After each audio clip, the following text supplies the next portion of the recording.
we're making comparison to between that and just a child being asked to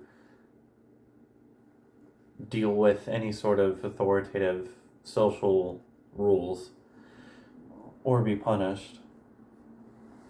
I mean, I guess the point that you're making is by pointing we're seeing the same neurotic process. Then yeah, it's stressful and it's anxious to for a child to like suddenly like, oh, I have to keep my clothes on in public, otherwise I'll get in trouble. Like that's a new example of that. Or yeah, so that's punishment that induces a neurotic process, just like people being asked to, hey, stop dead naming me or something like that. Then yes, that's the same. It induces anxiety. I wouldn't disagree with that. The crucial point, okay, going back, the crucial point that I feel is being missed by all discussions of social inclusion is present is this. Um, okay, the second point putting for the whole paragraph is like an A with subpoints and then a B with subpoints. Like we're missing this and B, it to to grow and be asked if society do things is stressful. Yes. To the what the trans movement is doing, which on the whole is a huge lumping up of all these different like beliefs about how to progress forward and whatever. Um, but you're saying that what sets that apart is its emphasis on participation in their rhetoric, which is problematic. Yeah, that's a troubling and authoritative thing. So I don't disagree with that. Um, but I will say that like overall, like you haven't made this argument except implicitly by focusing on all this and like the problems that you're seeing, which I don't disagree with, is that it suggests that you're like summing up anytime we talk about trans rights, we have to bring up this because this one thing is really problematic. That is a great disservice towards that's a great disservice towards a great many people. Not all of which are bad actors, whether in good faith or not, or misguided or on purpose. Not all of those are guilty of the problems that you're pointing out, which I agree is are problematic. So, or things to at least be cautious of. Um, and it seems like so like often. So like yes, I've taken the time right now. I've taken over an hour to like go through all these things and essentially like agree with the things I do or I don't. And in generally I don't really disagree with all that much.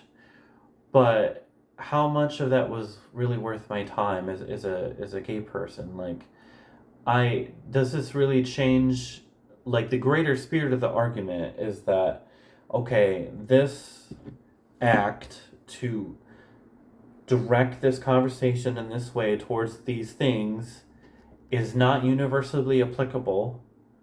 It is a problem, but it's not the only thing that needs to be discussed and is the same tendency that tends to bring up when a trans person or a gay person talks about anything.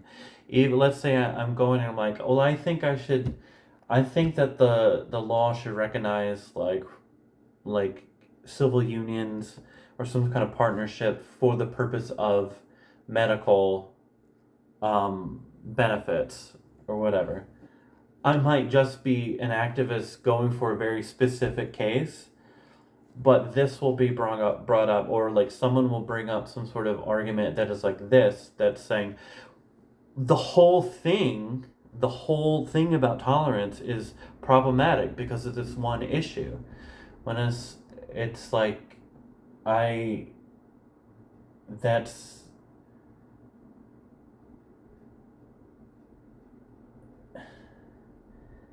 that's not necessarily what, like, this might be an issue, but it doesn't get priority to dominate the conversation every single time someone makes an issue as to trans or gay rights. Like, you still have to like consider the actual acts being argumented for on a case by case basis. And really, I think that um, the there's a sort of assumption behind this whole belief, or this whole argument that you've like brought up, or this concern, in that, like, saying that like trans rights is one thing, or like all whole group or everything like that. But that's just as false as saying like all black people are like one people or whatever. Like, there aren't, you know, it's just an illusion, and it's not true. And generally, um law, like good laws, are ones that do tend to